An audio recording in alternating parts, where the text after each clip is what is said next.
You finally did it. You lost the weight, 20, 40, maybe 60 pounds. You fit into clothes you haven't worn in years. Your blood work looks great. Your doctor is thrilled.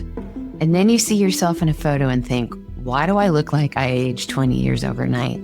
Welcome to Ozempic Face, and welcome to today's episode. Hey everyone, I'm Dr. Kate D., founder of Glow Medspa in Seattle, founder of the Medspa board, and author of Medspa Mayhem. This is Medspa Confidential, where we'll pull back the curtain on everything happening in the aesthetic world. Today, we're talking about one of the most common things I'm seeing in my consultation room right now, the facial changes that come with significant weight loss on GLP-1 medications. That includes Ozempic, Wegovy, Mounjaro. Those are the brand names for semaglutide and tirzepatide. And I'm going to talk about what we can actually do about Ozempic face. Let's get into it. First of all, what is Ozempic face? It's the colloquial term for facial changes that happen with rapid, significant weight loss, particularly from GLP-1 medications. And it's a real thing. I see it every single week. Here's what it looks like. Hollow, sunken cheeks, deep lines from the nose to the corners of the mouth, prominent under eye hollows, which was what we call tear troughs, loss of jawline definition, and sometimes loose, sagging skin. Basically, you've lost the fat pads in your face that give it structure and youthfulness, and you're left looking a little bit deflated, tired, older. Now, I want to say this clearly. I love these medications. They're genuinely life-changing and life-saving for so many people, but the facial changes, genuinely distressing. And here's something I tell every patient. This is not specific to Ozempic. It happens with any significant rapid weight loss. Ozempic just happens to be the best known of these drugs. In many ways, it's becoming like Kleenex as a generic name for GLP-1s. But what I'm talking about applies to anyone who's experienced rapid, significant weight loss. So the phenomenon isn't new, but the volume of people experiencing it absolutely is. So why does this happen? Here's the biology. When you lose weight, you lose it from everywhere, including your face. And facial fat is often some of the first to go. And as we age, we naturally lose facial fat pads anyway. They atrophy, they descend. That's actually part of why we develop jowls and hollows as we get older. Rapid weight loss just accelerates this process dramatically. Think of skin like a balloon. Blow it up and then deflate it. It doesn't always go back to exactly where it was, especially if it's been stretched for a while or if you're not 25 anymore. Younger patients in their 20s and 30s often bounce back better because their skin still has good elasticity. But if you're over 40 or if you've lost more than 30 or 40 pounds, your skin may not snap back.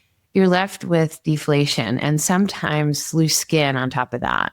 Now, how common is this? In my practice, I'd say about 60 to 70% of patients who've lost significant weight on GLP-1s have some degree of facial volume loss. For some, it's mild and they don't care. And for others, it's more dramatic and often enough that they're considering stopping the medication altogether. I've had patients tell me, and this is really heartbreaking, really, I finally fit into the clothes I want, but now I look 20 years older in photos. So there's an old expression in aesthetics, it's either your face or your butt. You can't have both. It's not fair, but it's a reality. So can you prevent it? The short answer is not really. The long answer is that there are things that might help at the margins. Losing weight more slowly gives your skin more time to adjust. Keeping up resistance training and eating enough protein helps preserve muscle mass, which provides some structure. Staying hydrated is really important. Good skincare with retinoids and collagen stimulating products. But honestly, if you're losing 50 pounds, your face is going to change. That's just physics. So what really works? Let's talk about solutions because there are good ones. So the first solution is dermal fillers. That's the most obvious fix. We're replacing lost volume with hyaluronic acid fillers. These areas that usually need attention the most are the cheeks and sometimes the lower face, nasolabial folds, and marionette lines. Those are the lines from the corner of your mouth down to your chin. The catch for significant volume loss, we're talking about a lot of filler would potentially be needed. That's expensive and it's temporary. Hyaluronic acid dissolves over about a year's time, so it requires maintenance.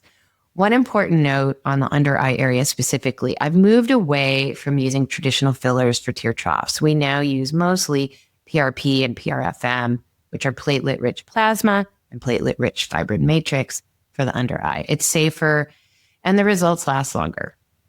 And it avoids the risks that come with filler in that delicate area. So what's the second set of treatments in our armamentarium? Really, I turn to biostimulators as really the most important way to restore volume when you've lost it from weight loss. This is definitely my preferred approach.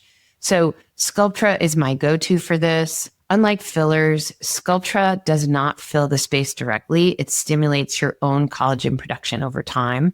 The benefits of that, it's more gradual, much more natural looking, and it lasts 2 to 3 years and generally improves skin quality, not just volume. And for large areas, it tends to be more cost effective than filler. It's also the only volumizer that I feel is safe enough for the temples. So the downside of Sculptra, it takes 3 to 6 months to see full effect, and you need a series of treatments, usually 3 to 4 sessions. So it's not instant gratification. For significant Ozempic face, I often use a combination of Sculptra to rebuild overall structure and volume and targeted HA filler for areas that need more precision. So what else can we do? Well, I think that skin tightening plays a really, really important role in treating Ozempic face.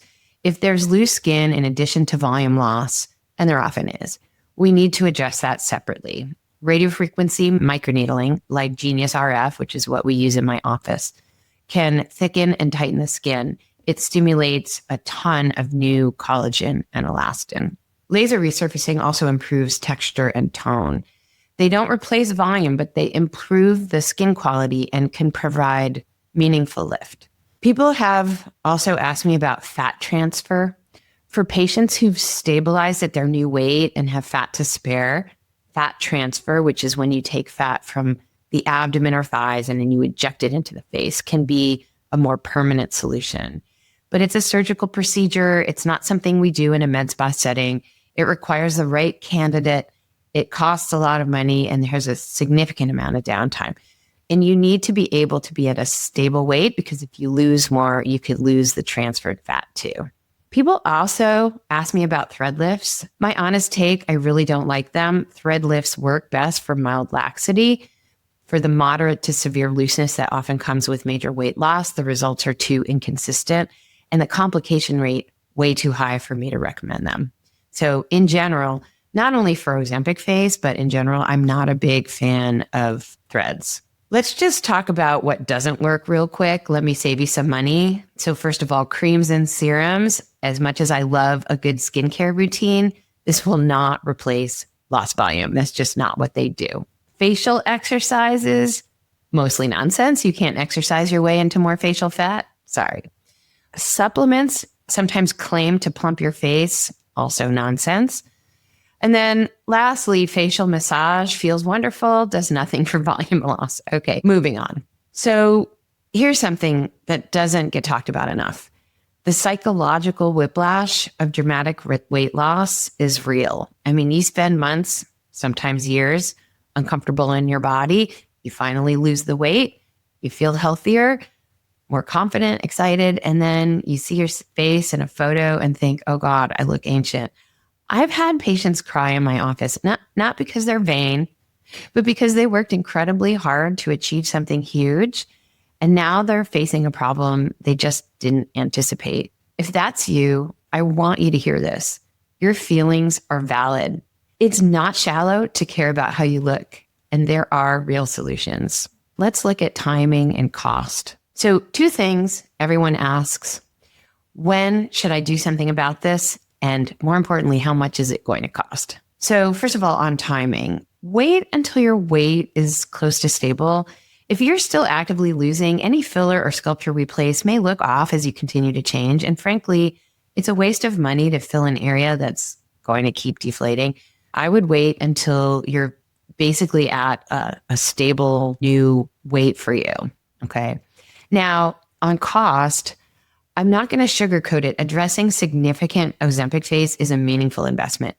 A full facial restoration might include Sculptra, filler, and skin tightening treatments. And that can add up to many thousands of dollars. And it requires maintenance over time too. So some people decide it's absolutely worth it. Some people decide that they'd rather live with the changes. Some do partial corrections and addressing what bothers them the most and leaving the rest alone. There's really no right answer. It's your face and your money. So here's my bottom line on Ozempic face. It's real. It's common. And if you're losing significant weight from GLP-1 medications or any other means, there's a real chance your face will show it. But you have options, really, really good options. So those options can help you feel more like yourself while you're still maintaining your healthier weight and everything you work for. So the key things to remember: wait until your weight is basically stable before treating. Work with someone who genuinely understands facial anatomy, not just someone with a syringe and an Instagram. And be realistic about what's possible. Budget for the initial treatment and maintenance. And remember, losing weight for your health is always the right call. We can address your face afterwards. You're not vain for caring about this. You're human. And thanks for listening to the Medspa Confidential podcast. If you found this helpful, share it with someone you know who's on a GLP-1 medication. They might really appreciate it.